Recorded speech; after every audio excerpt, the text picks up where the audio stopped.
솔직히 말해서 은퇴라는 말이 입에 착 붙는 사람은 많지 않을 거예요.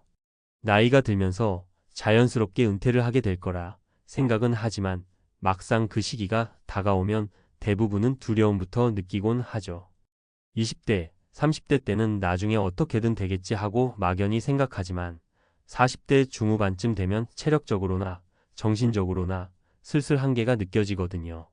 그러면서 내가 은퇴 후에 뭘 하며 살지? 지금부터 뭘 준비해야 하지? 라는 의문이 머릿속을 맴돌기 시작해요. 오늘은 억대 연봉 받던 50대 임원, 퇴직 후 맥도날드 알바가 된 사연이라는 조금 충격적일 수도 있는 이야기를 통해 은퇴 이후의 삶이 왜 그렇게 급작스럽게 바뀔 수밖에 없는지, 그리고 우리에게 어떤 메시지를 주는지 한번 풀어보려고 해요. 사실 이 이야기는 비단 한 사람만의 일이 아니고 가까운 미래 혹은 이미 현재 진행형으로 우리 주변에서 벌어지는 현실일 수도 있거든요. 대기업 임원이라고 하면 많은 사람이 부러워하는 직책이에요. 적지 않은 연봉, 안정된 지위, 커다란 성취감 하지만 그 이면에는 극심한 스트레스와 쉴 새 없는 업무가 따른다는 사실도 잊어서는 안 돼요. 게다가 회사 생활이라는 게 한순간의 변화가 찾아올 수 있다는 점도 무시 못하죠. 경영 악화, 구조 조정 또는 새로운 CEO가 들어오면서 조직 문화가 바뀌면 그간 쌓아온 안정감이 한순간에 흔들릴 수 있어요. 자, 그럼 실제로 은퇴 이후에 어떻게 맥도날드 알바까지 가게 되었는지, 그리고 비슷한 상황에 놓였던 사람들이 어떠한 과정을 거쳐 새로운 삶을 시작하게 됐는지 세 가지 사례를 통해 구체적으로 알아보도록 할게요. 1. 50대 임원이 왜 패스트푸드점에서 일하고 있을까? 첫 번째 사례는 바로 제목에서 언급한 주인공, 김모 씨 55세 이야기예요. 김모 씨는 50대 중반까지 대기업에서 영업 임원으로 근무했어요. 영업 분야에서 30년 가까이 쌓아온 노하우와 성과를 인정받아 억대 연봉에다 법인 차량, 해외 출장 등 소위 잘 나가는 임원 자리에 올랐죠. 그런데 회사가 합병 과정에 들어가면서 대규모 구조 조정을 시작했어요. 김모 씨와 같은 임원급 인력부터 우선순위로 정리되었죠. 퇴직금이 꽤 나오긴 했지만 그의 나이는 이미 55세. 재취업을 시도했지만 현실은 녹록지 않더랍니다. 여전히 영업은 잘 알고 자신감도 있었지만 새로 사람을 뽑으려는 중소기업들조차 나이가 많은 지원자를 달가워하지 않았다고 해요. 그러다 보니 심적으로도 많이 위축이 됐대요. 내가 이런 사람인데 왜 안 뽑아주지?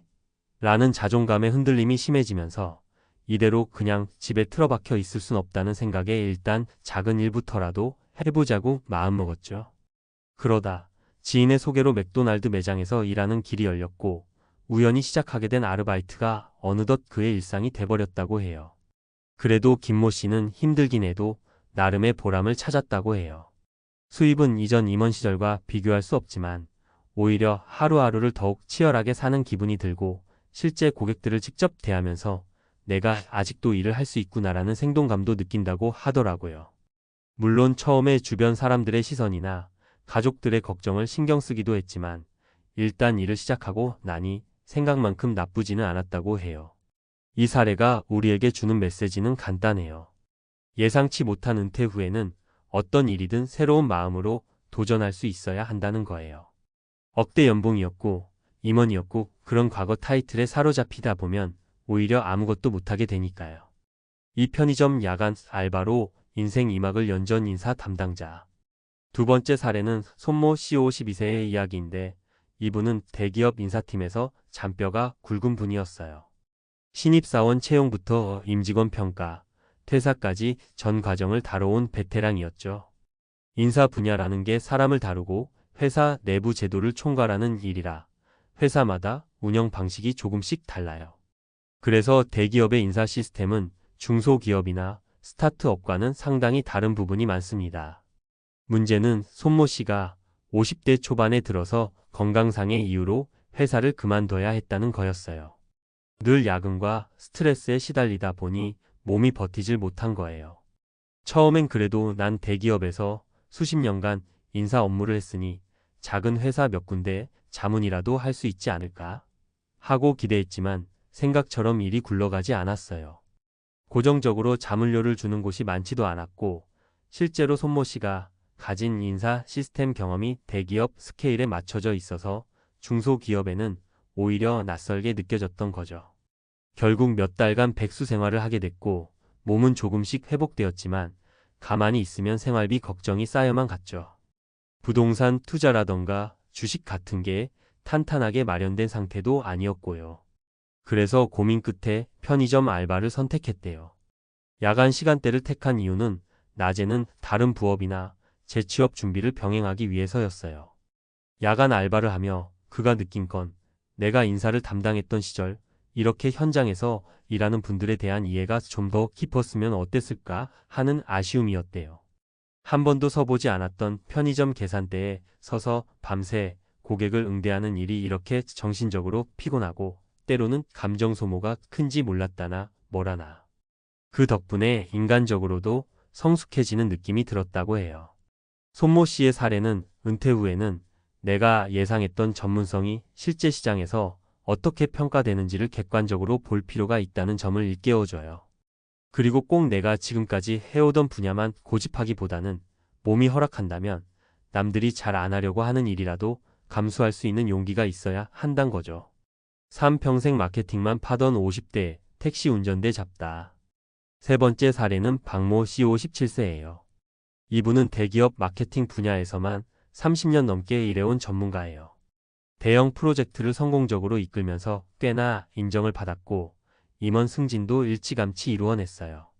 그런데 50대 중반에 접어들 무렵 회사가 디지털 마케팅으로 급격하게 전환되면서 젊은 세대들에게 밀리는 상황이 발생했어요. 회사 내부에서도 새로운 피를 수혈한다는 명목으로 대거 젊은 층을 영입했고 상대적으로 옛날 방식이라 불리던 아날로그 마케팅 기법에 익숙한 임원들은 조기 퇴직을 권유받았죠. 박모 씨도 그중 한 명이었습니다. 솔직히 마케팅 경력이 길다고 해도 최신 트렌드를 완벽하게 소화하기는 어려운 나이라는 게 회사의 판단이었어요. 그렇게 조기 퇴직을 받아들이고 퇴직금을 챙겼지만 그 후에 계획이 막막했죠. 프리랜서 컨설팅을 하려고 해도 이미 시장에는 더 젊고 디지털에 능통한 컨설턴트들이 넘쳐났거든요. 여러 고민 끝에 박모 씨는 택시 운전을 선택했어요. 하루 벌어 하루 사는 택시기사의 삶을 직접 체험하면서 그래도 난 사람들을 만나는 게 좋고 대화하는 게 재밌어. 마케팅도 결국 사람을 다루는 일이잖아 라고 스스로를 위로했다죠. 실제로 택시기사로 일하면서 느낀 점은 다양한 사람을 짧은 시간에 만나면서 사람의 니즈를 파악하는데 굉장히 큰 도움을 얻었다는 거예요.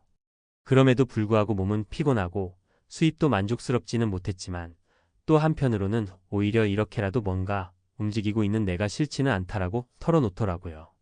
이 사례를 통해서는 우리의 경력이 한순간에 무용지물이 되어버릴 수도 있다. 그렇다고 해서 내가 쌓아온 경험 자체가 부정되는 건 아니다 라는 점을 배울 수 있어요. 박모 씨는 마케팅은 결국 인간관계라는 본질을 택시 운전에서 재발견했다고 하니까요. 마무리 은퇴 이후에도 내일을 준비하는 삶. 지금까지 살펴본 세 가지 사례는 사실 결코 예외적인 이야기가 아니에요. 우리의 부모 세대나 우리 세대 모두가 언젠가는 맞닥뜨릴 수 있는 현실이죠. 은퇴 시기가 늦춰졌다고는 해도 50대 중후반 혹은 60대 초반이면 대부분 회사 일을 그만두게 돼요. 문제는 그 뒤에 남은 인생이 30년, 길면 40년 가까이 된다는 점이죠. 은퇴를 한다고 해서 인생이 끝나는 게 아니잖아요. 오히려 진짜 내 삶을 시작할 수 있는 절호의 기회일 수도 있어요. 물론 돈이 있어야 뭐든지 시작하기 수월하겠지만 그렇지 않다 해도 자신이 할 수 있는 일, 하고 싶은 일 혹은 새롭게 배우면서 도전할 수 있는 일을 찾아보는 게 중요해요. 이때 가장 필요한 마음가짐은 이미 지나간 과거의 타이틀이나 연봉 수준에 얽매이지 않는 용기라고 생각해요. 내가 예전에 무슨 일을 했든 그건 지나간 일일 뿐이잖아요. 새롭게 도전하는 분야에서는 다시 신입 같은 마음으로 하나씩 배워나가야 해요. 그리고 은퇴 전에는 조금이라도 준비를 해두는 게 좋아요. 퇴직금이나 연금 같은 재정적인 기반도 물론이지만 시간적 심리적인 대비가 정말 중요합니다. 예를 들어 퇴근 후나 주말을 이용해 평소 관심 있던 분야의 자격증을 따보거나 봉사활동이나 동호회 활동을 해보면서 폭넓은 인간관계를 형성해두면 은퇴 후 아무것도 모르고 아무도 모르는 막막한 상황은 조금이라도 피할 수 있겠죠. 마지막으로 은퇴가 꼭 비극적이거나 암울한 것만은 아니라는 걸 잊지 않았으면 해요. 앞서 예로 든 분들도 저마다 어렵고 힘들었지만 결국은 새로운 일을 통해 새로운 삶을 만들어가고 있으니까요.